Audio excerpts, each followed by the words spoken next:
नमस्कार। आज के इस वीडियो में आप सभी का स्वागत है। मैं इंदिरा सारस्वत, एसोसिएट प्रोफेसर, श्री कल्याण राजकीय कन्या महाविद्यालय सीकर। आज के इस व्याख्यान का हमारा टॉपिक है रीतिकाल के प्रसिद्ध महाकवि भूषण। महाकवि भूषण रीतिकाल के अप्रतिम कवि हैं। रीतिकाल में जब सभी कवि श्रृंगार रस में डूबकर काव्य रचना कर रहे थे, तब भूषण जैसे जन कवि ने समय की पुकार को वाणी दी और भूषण ने सभी रीतिकाल के अन्य कवियों की लेख से हटकर वीर रस से युक्त रचनाएं उन्होंने लिखी। भूषण का जो समय था, भूषण का जो आविर्भाव हुआ, जन्म हुआ, तो हमारा देश की जो सामाजिक राजनीतिक स्थितियां थी वो अच्छी नहीं थी। चाहे वो धार्मिक स्थिति ले लो या राजनीतिक स्थिति ले लो। हमारे देश में मुगलों का शासन था और मुगल शासन व्यवस्था जो थी उससे जो भारतीय जनता थी वो अपने आप को असहाय महसूस कर रही थी, असहज महसूस कर रही थी। उन पर अत्याचार हो रहे थे। तो भूषण जैसे जन कवि ने छत्रसाल और शिवाजी जैसे वीर जो देश के रक्षक थे, उन शासकों के आश्रय में रहते हुए काव्य रचना की, उनका यशोगान किया, जिन्होंने देश की रक्षा की, भारतीय धर्म संस्कृति सबको बचाया, राष्ट्र को बचाया। ऐसे परम वीर शिवाजी उनके आश्रयदाता राजा थे। तो चलिए हम शुरू करते हैं महाकवि भूषण। कि भूषण का जन्म संवत 1617 ईस्वी 1613 में हुआ। उनके पिता का नाम रत्नाकर त्रिपाठी था और उनके पिता एक चंडीसा राव मीन्स छोटे राजा थे। भूषण का वास्तविक नाम भूषण नहीं था, उनका वास्तविक नाम घनश्याम था। शिवराज भूषण जो उनका ग्रंथ है, उस ग्रंथ के अनुसार भूषण उनकी उपाधि थी और ये उपाधि उन्हें चित्रकूट के राजा हैं हृदयराम, उन हृदयराम के पुत्र रुद्र शाह के द्वारा प्रदत्त की गई, जैसा कि उन्होंने अपने शिवराज भूषण नामक ग्रंथ में उल्लेख भी किया है। कुल सोलंकी चित्रकूट पति साहसशील समुद्र कवि भूषण पदवी दई हृदय राम सुत रुद्र। अर्थात चित्रकूट के राजा हृदय राम के पुत्र रुद्र शाह के द्वारा इन महाकवि भूषण को, जिनका असली नाम घनश्याम था, भूषण नामक उपाधि दी गई। कहा जाता है भूषण कवि जो रीतिकाल के कवि हैं मतीराम और एक अन्य कवि है चिंतामणि, उनके भाई थे। एक दिन इन महाकवि भूषण का अपने भाई के पत्नी भाभी से झगड़ा हो गया। तो उस झगड़े में भाभी के द्वारा ताना दिए जाने पर इन्होंने घर छोड़ दिया, घर छोड़कर चले गए। तो वो कई राजाओं के आश्रय में रहे, लेकिन अंततः कि वो शिवाजी और छत्रसाल इन दो राजाओं के आश्रय में अंत तक रहे, लंबे समय तक रहे।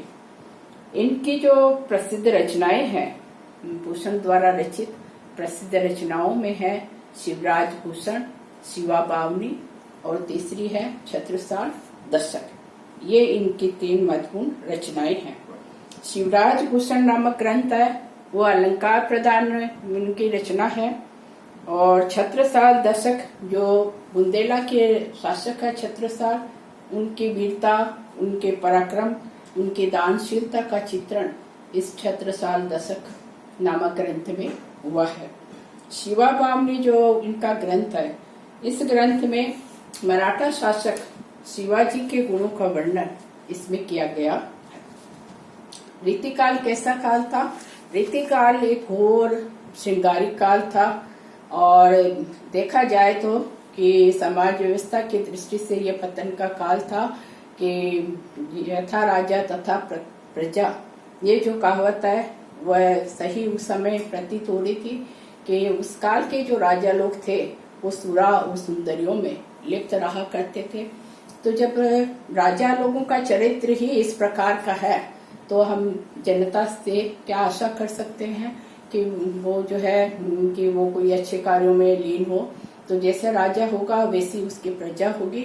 तो संपूर्णतः रीतिकाल में उनकी प्रेम, सौंदर्य, श्रृंगार, उसकी प्रधानता, अश्लीलतम श्रृंगार का चित्रण भी इस काल में हुआ है।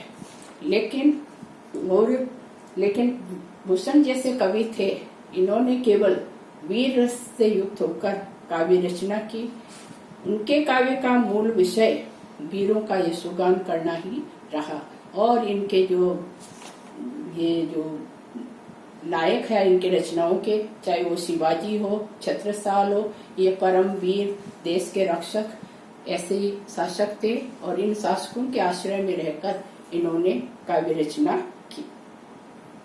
शिवाजी की वीरता के विषय में भूषण लिखते हैं। कैसे हैं शिवाजी? वो कहते हैं, इंद्र जिमि जम्ब पर वाड़व स्वंब पर त्यों म्लेच्छ वंश पर शेर शिव राज। म्लेच्छ जो है अर्थात उनका तात्पर्य मुगलों से, कि मुगलों से लोहा लेने वाले एकमात्र शिवाजी है, वही उनसे लोहा ले सकते हैं, अन्य कोई नहीं।